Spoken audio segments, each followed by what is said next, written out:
आप जानते हैं गूगल क्या है? गूगल एक सर्च इंजन है और गूगल की तरह अगर कोई दूसरी ऐसी टेक्नोलॉजी है जो सर्च इंजन है, वो है माइक्रोसॉफ्ट की बिंग।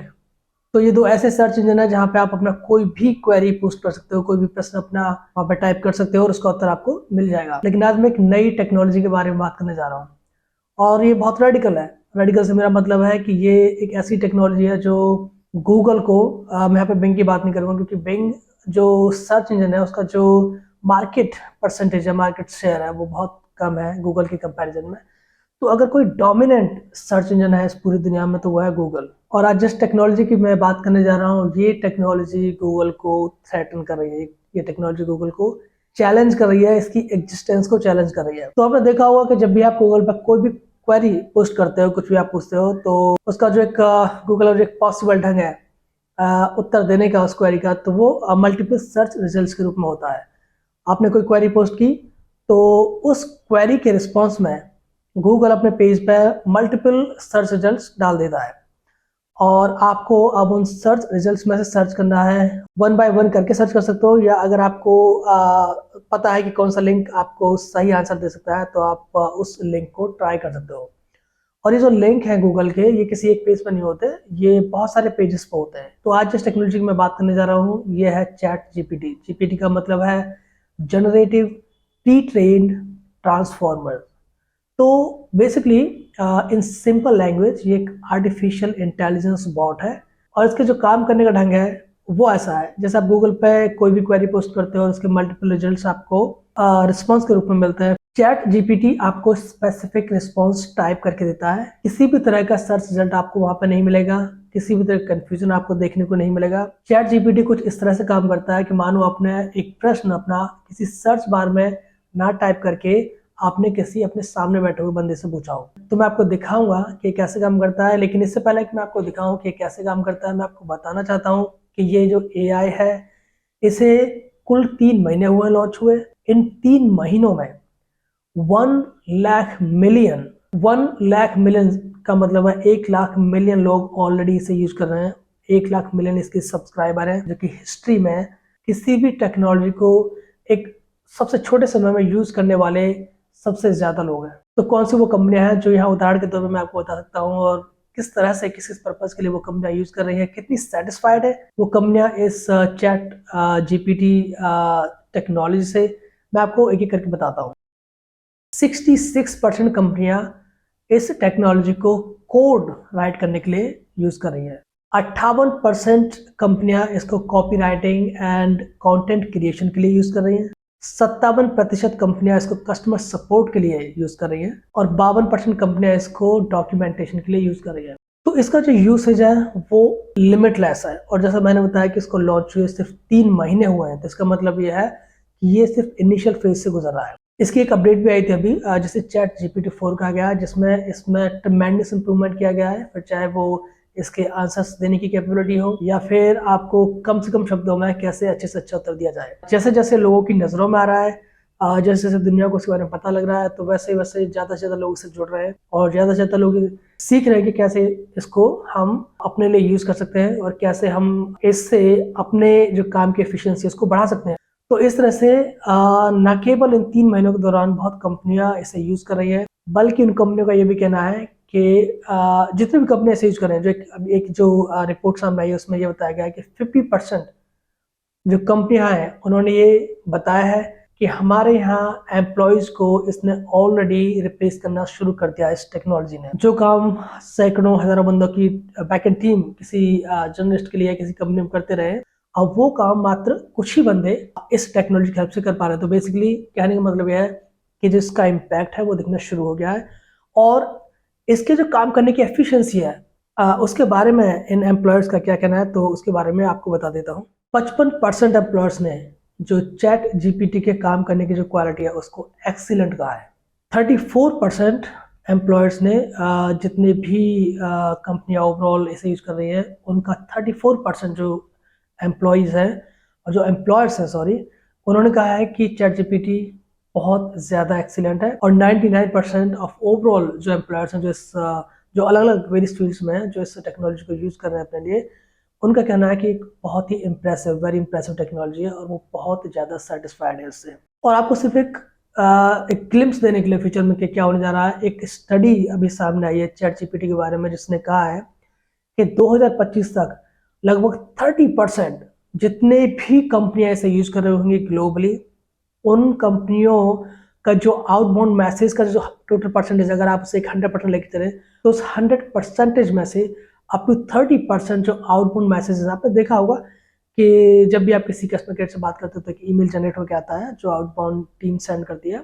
तो इस तरह के जितने भी आउटबाउंड जो मैसेजेस हैं, जो अलग अलग तरह के मैसेज हो सकते हैं, अलग अलग काम के हिसाब से, कंपनियों के हिसाब से, उनके नेचर के हिसाब से, तो अप टू 30% जो आउटबाउंड मैसेज होंगे इन जस्ट नेक्स्ट 2 ईयर्स, अभी हम 2023 में 2025 तक, वो सारे मैसेज चैट जीपीटी की हेल्प से भेजे जा रहे होंगे। एक और एस्टिमेट जो सामने आया है स्टडी के हिसाब से इस टेक्नोलॉजी के बारे में और इसके जैसी और दूसरी टेक्नोलॉजीज के बारे में, वो ये है कि बाय 2030 2030 तक 90% ऑफ ऑल ब्लॉकबस्टर मूवीज, जितने भी उनकी स्टोरी राइटिंग होती है, कंटेंट क्रिएशन होता है, वो सब इन एआई बॉट्स के थ्रू होगा, इन आर्टिफिशियल इंटेलिजेंस टेक्नोलॉजीज के थ्रू होगा। तो गूगल और बिंग जैसी इन बड़ी मैसिव कंपनियों का क्या भविष्य होगा इस टेक्नोलॉजी की उपस्थिति में, जैसे जैसे कंटिन्यू ये ग्रो कर रही है और जिस तरह के एडवांसमेंट और इम्प्रूवमेंट से टेक्नोलॉजी में किया जा रहा है, ये हमको बहुत जल्द अगले कुछ ही सालों में पता चल जाएगा। लेकिन मैं आपको बता दूं कि बिंग क्योंकि एक माइक्रोसॉफ्ट की सर्विस है और माइक्रोसॉफ्ट ने एक बड़े पैमाने पे इस एआई में इन्वेस्ट किया हुआ है, तो मुझे लगता है कि माइक्रोसॉफ्ट काफ़ी हद तक पहले से सुरक्षित है। अगर किसी को चिंता करने की ज़रूरत है तो वो गूगल है यहाँ पे। और जो मैंने सुना है वो ये है कि गूगल भी इसी लाइन पे अपनी एक नई टेक्नोलॉजी पे काम कर रहा है। तो अब मैं आपको दिखाऊंगा कि चैट जीपीटी एक्चुअल में कैसे दिखती है और ये कैसे काम करता है। तो चैट जीपीटी को समझने के लिए आपको गूगल पेज ओपन करना है और वहाँ एड्रेस बार में आपको टाइप करना है chat.openai.com। आपको यहाँ पे एड्रेस दिख रहा है क्योंकि मैंने पहले ही ट्राई किया हुआ है। अब इस समय मैं इसे आपके लिए ट्राई कर रहा हूँ, आपको दिखाने के लिए कि ये कैसे काम करता है।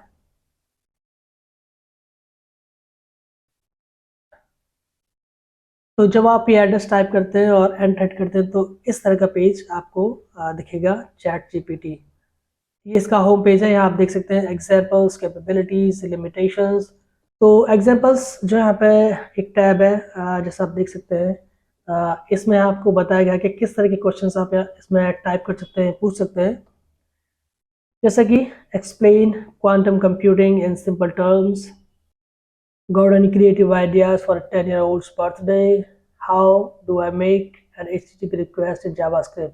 तो फिर चाहे वो प्रोग्रामिंग हो, क्रिएटिव आइडियाज़ की आपको ज़रूरत हो या टेक्नोलॉजी से रिलेटेड कुछ पूछना हो, वो सारे क्वेश्चन आपको आंसर मिलेंगे। फिर दूसरा है कैपेबिलिटीज़, जहाँ पे आप इसकी कैपेबिलिटीज़ के बारे में थोड़ा सा स्नैपशॉट आपको दिया गया है कि ये remembers what you just sad earlier in the conversation, जो आपने पिछली कॉन्वर्सेशन पूछा वो इसे याद रहता है। Allow users to provide follow corrections, आप फॉलो क्वेश्चंस पूछ सकते हो। और ये ट्रेंड है उन इनअप्रोप्रिएट क्वेश्चंस और रिक्वेस्ट को डिक्लाइन करने के लिए। अगर आप कुछ भी ऐसा पूछते हो जो इनअप्रोप्रिएट है तो उसको डिक्लाइन करने में भी ये ट्रेंड है। तो यहाँ पर मैं एक प्रश्न टाइप कर रहा हूँ इसके लिए, व्हाट आर UFOs।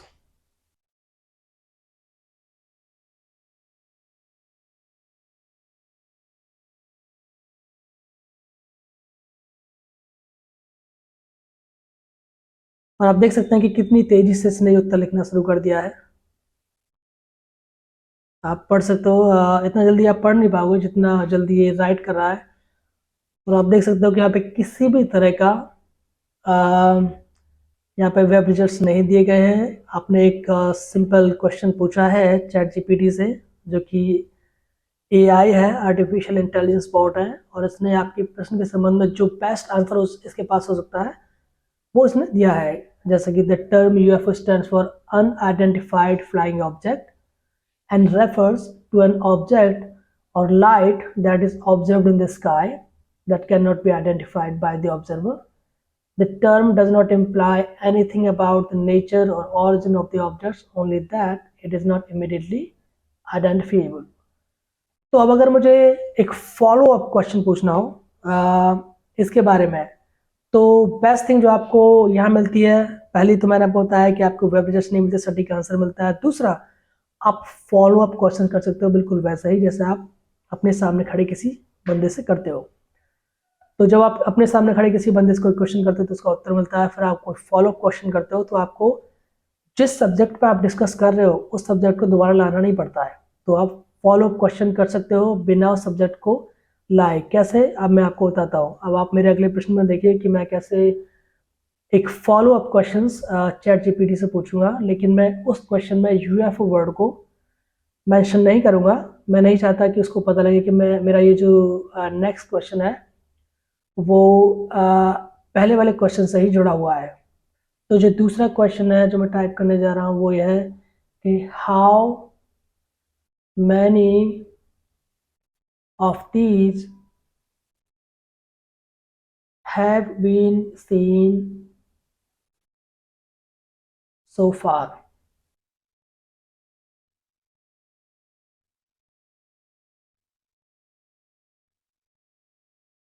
तो आपने देखा कितनी तेजी से इसने उत्तर लिखना शुरू कर दिया है यहाँ पे।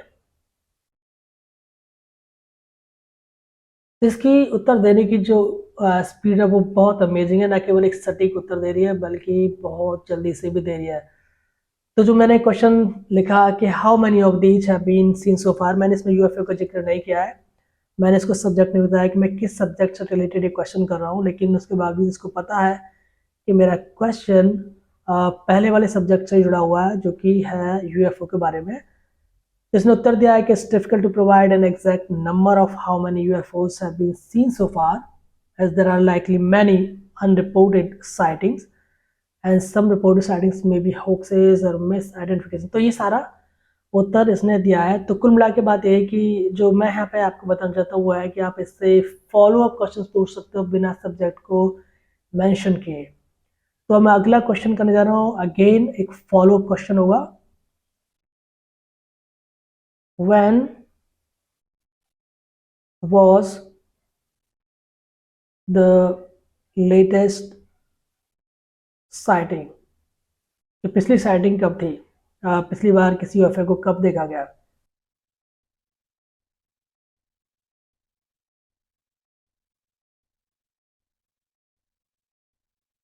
तो आप देख सकते हैं कि इसने फिर से उत्तर लिखना शुरू कर दिया है कि as an AI language model I do not have access to real time information and my training only goes up to 2021। However, there are many sources that track and report on UFO sighting in real time। तो आपने एक चीज़ notice की होगी कि कुछ second का इसने समय लिया, बिल्कुल वैसे जैसे मान लो कि कोई बंदा सोच रहा हो, लेकिन उसके बाद इसने तीसरे क्वेश्चन के आंसर में भी इस बात को समझा कि मेरा ये जो क्वेश्चन है when was the latest sighting, ये सबसे पहले वाले क्वेश्चन से या उस सब्जेक्ट से ही जुड़ा हुआ है जो कि यूएफओ के बारे में है। तो इसकी स्मार्टनेस का और एक कितना फास्ट है या इसका एग्जांपल आप देख ही चुके हो। तो मैंने आपको बताया था कि आप किसी भी सब्जेक्ट पे आप इससे आंसर पूछ सकते हो, किसी भी विषय पर, चाहे वो किसी कन्फ्लिक्ट के बारे में हो, किसी लड़ाई के बारे में हो, कोई लीगल हेल्प आपको चाहिए, किसी तरह का कंटेंट आपको क्रिएट करना है, वो सब कुछ पूछ सकते हो। जैसे कि मैं से पूछने जा रहा हूँ कि what are current challenges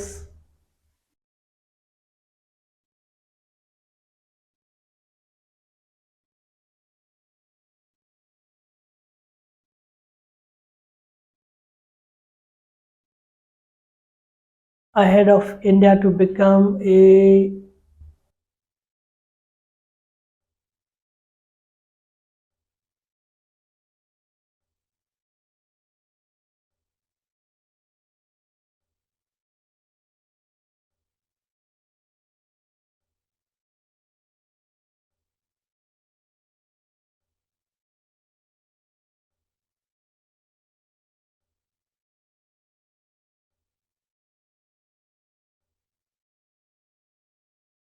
$10 trillion economy. और उसने उत्तर देना शुरू कर दिया यहाँ पे।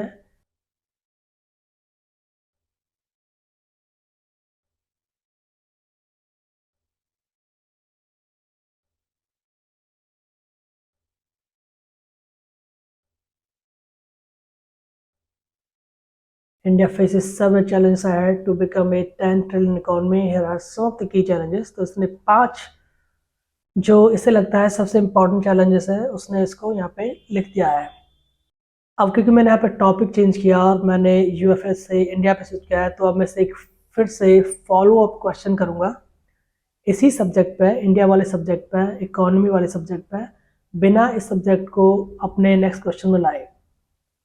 तो मेरा जो अगला क्वेश्चन होगा, by what time it can reach that milestone। मैंने कोशिश की यहाँ पे ऐसे उस ढंग से लिखने की कि इसे शायद ना पता चले कि by what time it can reach that milestone. यहाँ पे इट से मतलब इंडिया से है और माइलस्टोन से मतलब है कि इंडिया कब तक $10 ट्रिलियन इकोनॉमी के माइलस्टोन को अचीव कर सकता है। और उसने यहाँ पे फिर आंसर देना शुरू कर दिया है। Predicting the exact timeline for India to become a $10 trillion economy is difficult as it depends on a variety of factors including government policies, global economic trends and technological advancement।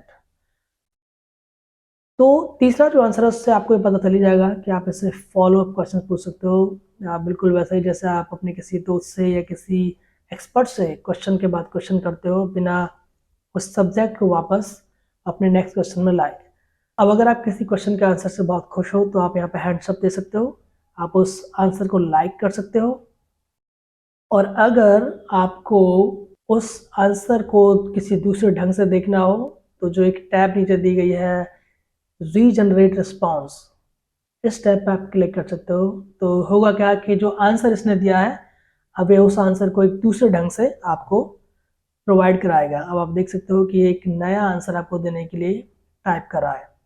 It is difficult to predict a timeline for when India might become a 10 trillion economy।